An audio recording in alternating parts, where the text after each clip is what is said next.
Après des années de silence total, Eustace Conway, l'homme qui s'est éloigné de la civilisation moderne pour vivre comme le dernier pionnier américain, a enfin parlé. Et lors d'une apparition émouvante et totalement inattendue, il a révélé des vérités que personne n'imaginait. Pendant des décennies, Eustace a vécu au cœur des Appalaches, laissant rarement le monde extérieur le toucher.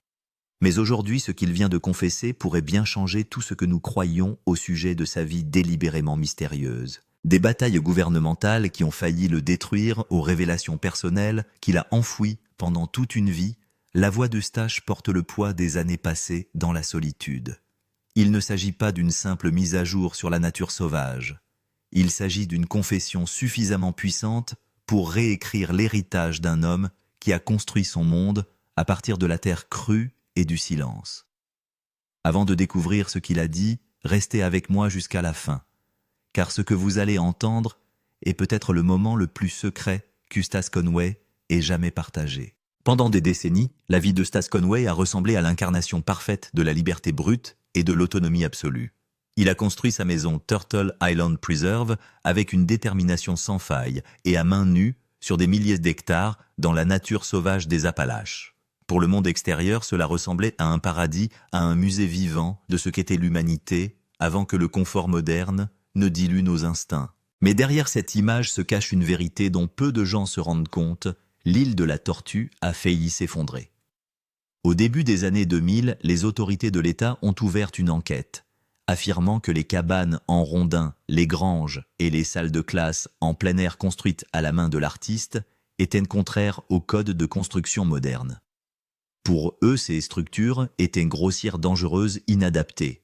Ce qu'ils n'ont pas compris, c'est que chaque bâtiment était plus que du bois et des clous. C'était une leçon vivante, un aperçu d'une époque antérieure à l'électricité et au béton. La bataille qui s'ensuivit faillit l'écraser. Pendant des mois, Eustace a enduré les amendes, les inspections et les menaces de fermeture forcée. Certains soirs, il s'asseyait seul près du feu, regardant fixement les flammes, se demandant si tout ce qu'il avait construit serait détruit par la société même dont il s'était éloigné. Et pourtant, il n'a jamais riposté publiquement. Pas de diatribe télévisée, pas d'interview hargneuse, pas de procès pour apitoiement. Au lieu de cela, il s'est retiré plus profondément dans la forêt. Son silence n'était pas de la lâcheté. C'était une question de survie. Sous ces dehors calmes et usés par le temps, se cachait un homme qui perdait tranquillement la foi dans le monde, même qu'il essayait autrefois d'inspirer. Il admettra plus tard que la charge émotionnelle a été écrasante. Il se sentait trahi par un système qui le punissait pour avoir vécu simplement naturellement. Pour ceux qui l'observaient de loin, il semblait être un montagnard tranquille et insouciant. En réalité, c'était un guerrier portant des blessures que personne ne pouvait voir. Pendant des années, ces batailles ont façonné l'homme qui un jour s'est avancé et a repris la parole. Lorsque Eustache rompt enfin le silence, sa voix porte le poids d'années de souffrance, de réflexion et de sagesse aiguisée. Il a commencé par dire quelque chose que personne n'attendait. Les gens pensent que j'ai choisi l'isolement parce que je déteste la société. La vérité, c'est que j'essayais de la sauver. Ces mots ont stupéfié la salle. Pour la première fois, il a avoué que son silence n'avait jamais eu pour but de fuir. Il s'agissait d'observer, d'apprendre, d'attendre. Il a expliqué qu'il s'était épuisé à essayer de parler à un monde trop bruyant pour l'entendre. L'île de la Tortue devait être une salle de classe vivante, un rappel sacré de ce que l'humanité a perdu en s'éloignant de la nature. Mais au lieu de cela, il a vu les visiteurs la traiter comme un lieu de souvenir, prenant des photos, sans comprendre la signification de la fumée de son feu de camp ou de la saleté sur ses mains. Il a décrit des années à passer à ne parler qu'au vent, aux arbres, aux animaux, trouvant plus d'honnêteté dans la nature que dans n'importe qui. L'isolement l'a façonné. Il est devenu plus sage, mais plus solitaire. Il a dit qu'il avait cessé de parler parce que les gens déformaient ses mots, transformant son message en quelque chose de méconnaissable. « Je ne me cachais pas, murmurait-il. J'écoutais la terre, le silence, tout ce que les gens oublient. » Ces paroles dressent le portrait obsédant d'un homme qui observe le monde se défaire, les chants d'oiseaux, changeant les rythmes des saisons qui s'estompent, les signaux silencieux d'une planète en détresse. Ce qu'il voyait n'était pas seulement un déclin environnemental, c'était un effondrement spirituel. Selon lui, plus nous nous éloignons de la nature, plus nous nous éloignons de nous-mêmes.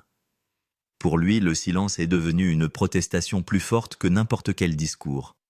Aujourd'hui, pour la première fois depuis des années, il utilise sa voix non pas pour se plaindre, mais pour mettre en garde. Le monde a changé, dit-il.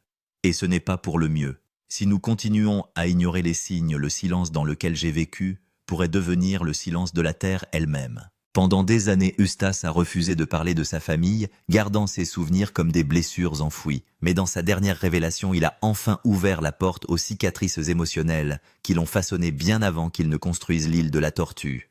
Il a admis que sa relation avec son père était loin d'être paisible. Son père était strict, exigeant, convaincu qu'une discipline sévère était la seule voie vers la force. Eustache grandit en pensant qu'il n'est jamais assez. Chaque réalisation, chaque compétence, chaque effort était accueilli par la critique plutôt que par la fierté. Cette pression constante l'a poussé non pas vers la gloire ou la richesse, mais vers la maîtrise du monde naturel. « Les bois ne m'ont pas jugé, dit-il à voix basse. Ils m'ont accepté alors que rien d'autre ne le faisait. La nature sauvage est devenue plus qu'une maison. Elle devint un sanctuaire où il pouvait échouer sans être diminué. Mais peu de gens ont compris que sa retraite dans la nature n'était pas une simple rébellion. C'était une fuite. Il a avoué que lorsqu'il a quitté la maison pour la première fois, il était animé d'une profonde colère et d'une grande amertume à l'égard de l'homme qui ne l'avait jamais compris. Pendant des années, cette colère l'a poussé à s'isoler encore plus. Mais avec le temps, la forêt l'a adouci. Vivre dans la nature a brisé son orgueil. Son ressentiment lui a appris que le pardon n'était pas quelque chose que l'on donnait aux autres, mais quelque chose que l'on se donnait à soi-même. Récemment, il a révélé qu'il s'était replongé dans son passé renouant avec des personnes qu'il avait cru disparues à jamais. Il a mentionné des parents plus jeunes qu'il espère guider dans l'espoir de leur transmettre ce qu'il a appris avant qu'il ne soit trop tard. « On ne peut pas vivre seul éternellement », a-t-il dit. « Même les montagnes ne peuvent pas vous retenir éternellement. Même un arbre a besoin de la forêt. » Ces mots ont révélé une facette d'Eustache que peu de gens ont jamais vue, non seulement le survivaliste ou le philosophe, mais aussi l'homme qui a finalement trouvé la paix avec son passé. Et pour la première fois, il semble prêt à reconstruire les ponts qu'il a jadis brûlés non pas pour la gloire ou le pardon, mais pour tourner la page. Lorsqu'on lui a demandé pourquoi il avait choisi ce moment pour rompre des années de silence, la réponse d'Eustache a fait frissonner le public. « Parce que le temps presse », a-t-il dit, la voix posée mais lourde d'urgence. Il ne parlait pas de lui, il parlait de la planète. Eustace a révélé qu'au cours des décennies qu'il a passées sur l'île de la Tortue, il a été témoin de changements environnementaux qui ne peuvent plus être ignorés. Les sources qui étaient autrefois limpides dégagent aujourd'hui une légère odeur chimique. Les arbres qui ont résisté pendant des générations meurent plus vite que jamais. Les rythmes de la nature, la migration des oiseaux, le calendrier des floraisons sont désynchronisés. Pour lui, c'est un avertissement que la Terre est malade et que l'humanité en est la cause. « Nous avons échangé le sol contre des écrans », a-t-il dit, « et nous pensons que nous progressons. » Pour Eustache, le silence était une forme d'étude. Il observait les phénomènes météorologiques, l'érosion des sols et le comportement des animaux. Il a même tenu des journaux dans lesquels il consignait les changements subtils survenus au fil des ans. Les schémas le terrifiaient.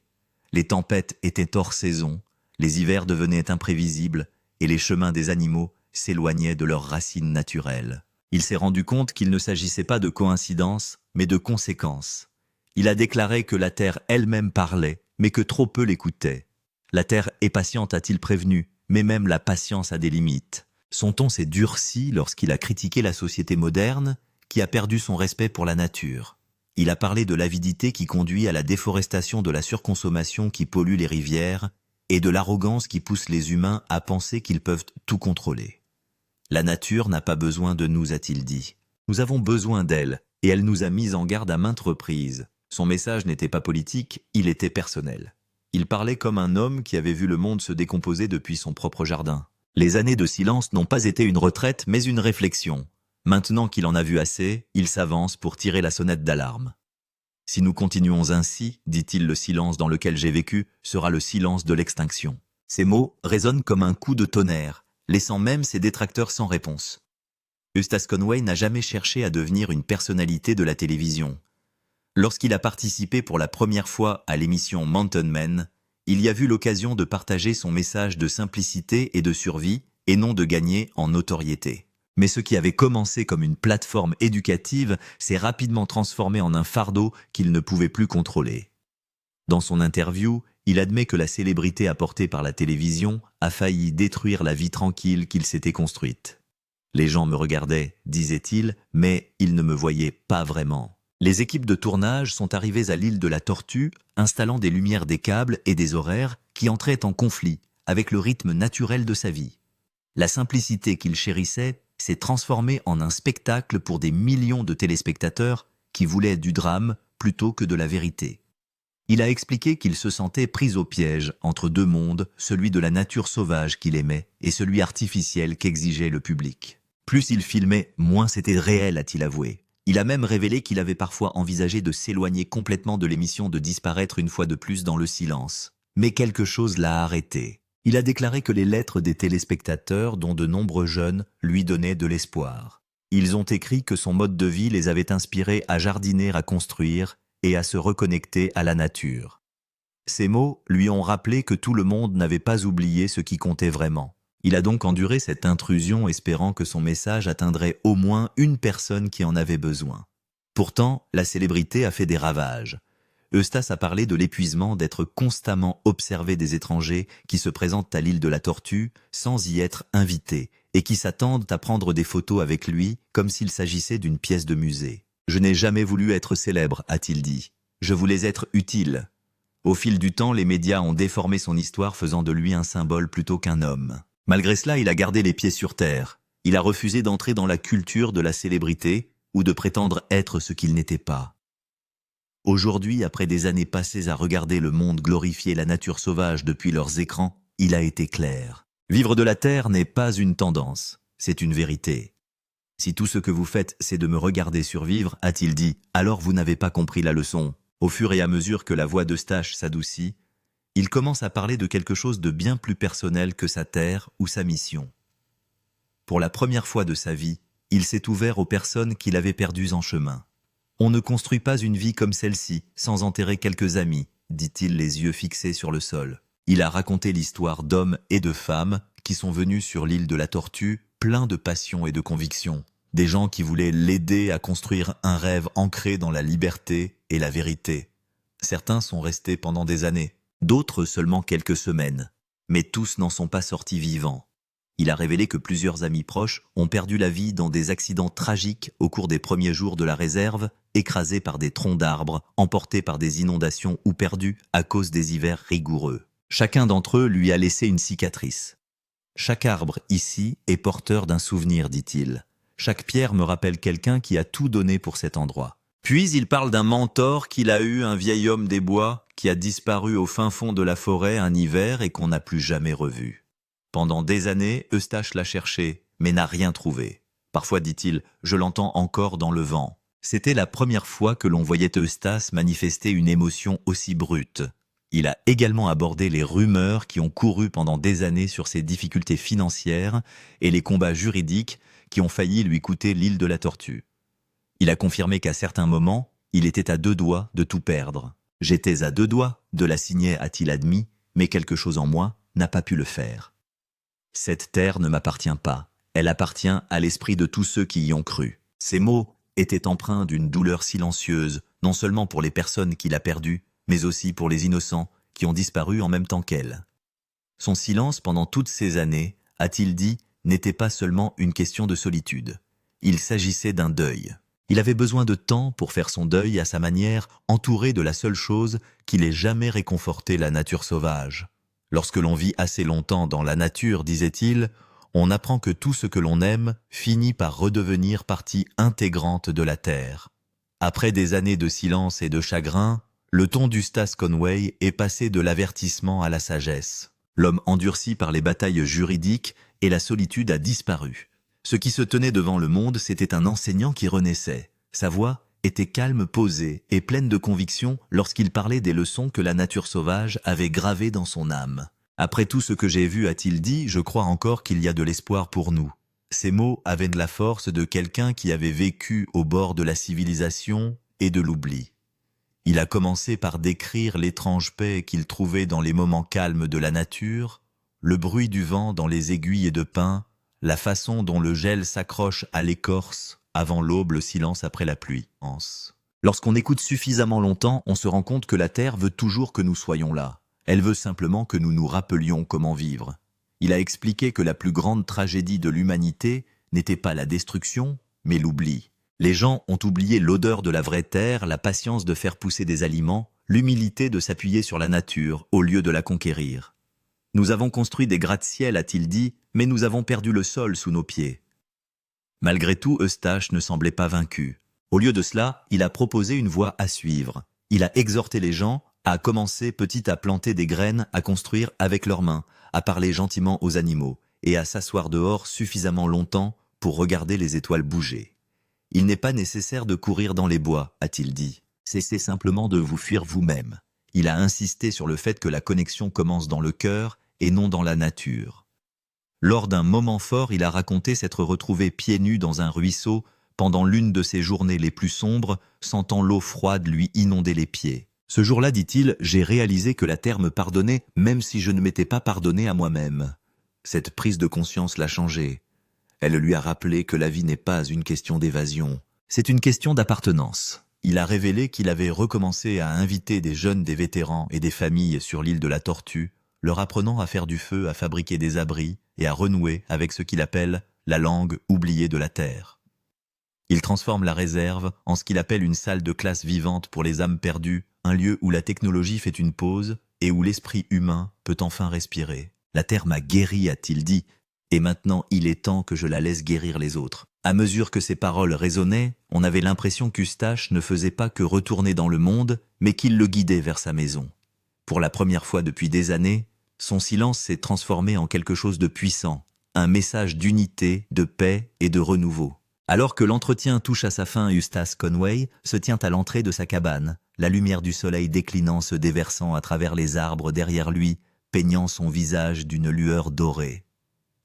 C'est un spectacle qui semble refléter toute l'histoire de sa vie, à moitié dans la lumière, à moitié dans l'ombre.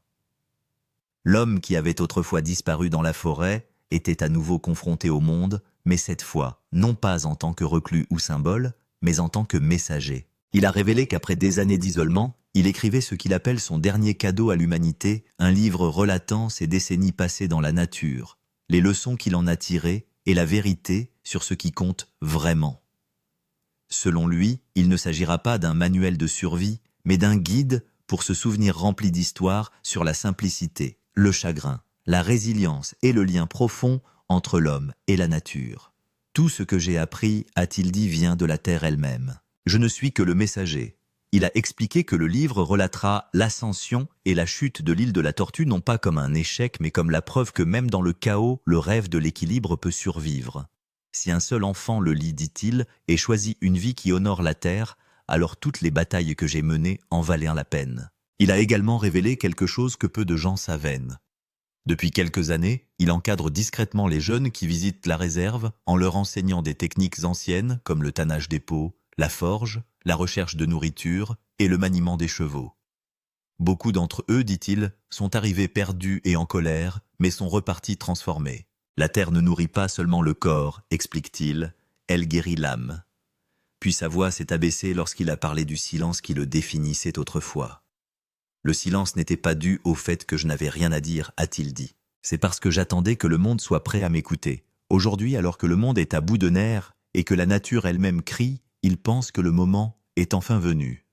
Son dernier message était simple mais profond. Nous ne sommes pas séparés de la nature, nous sommes la nature. Chaque respiration que nous prenons est de l'air emprunté. Chaque pas que nous faisons est un emprunt. Nous devons commencer à vivre comme si nous nous en souvenions. Ces mots ont résonné comme une prière, laissant même l'interviewé sans voix. Au fur et à mesure que la caméra balayait l'île de la Tortue, les téléspectateurs pouvaient voir la vie qu'Eustace avait bâtie.